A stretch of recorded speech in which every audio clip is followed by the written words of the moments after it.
The United Nations has leaked a confidential report indicating that the Israeli military operation in war-torn Gaza killed 195 aid workers and another 172 of their family members.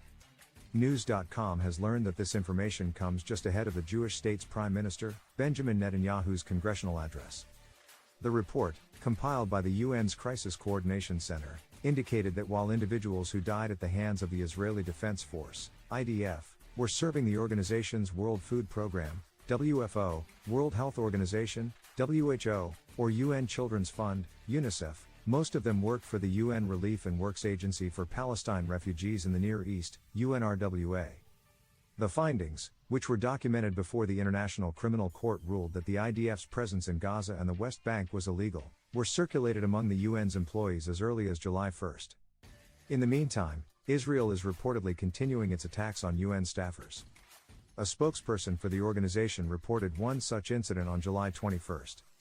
A 5-car convoy was headed to Gaza City when it came under Israeli fire. According to a spokeswoman, one of the vehicles, clearly marked, was shot 5 times, forcing it to leave the convoy. This attack was despite what the UN referred to as close coordination with the IDF during the convoy's journey. While none of the staff were injured, every one of them was rattled by the assault. The attack has since come under scrutiny by the United States State Department, with its spokesperson Matt Miller claiming that Israel has been asked for an explanation for the attack. He went on to acknowledge the enormous sacrifice and enormous risk humanitarian workers put themselves under, but telegraphed that Israel has not been forthcoming. In March 2024, the UN Special Rapporteur cited reasonable grounds to believe the threshold indicating Israel's commission of genocide in Gaza is met. As a testimony to the latter, additional reports indicated that Israel killed 89 and injured at least 250 people during an attack on the enclave's Khan Younis on July 23. Before the assault, the IDF instructed 400,000 civilians to leave their homes and refugee camps in the area. According to some sources, at least 83% of Gaza is now off-limits for local civilians. Netanyahu is slated to address American lawmakers on Wednesday, July 24.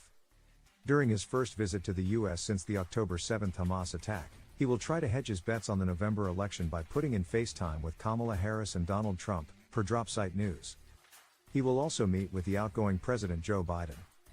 Tellingly, Harris, who is ahead of Trump, 44% to 42%, per a Reuters poll, has declined the invitation to sit behind the visiting Prime Minister, while some left-leaning politicians like Patty Murray and Chris Holan will be boycotting the address altogether.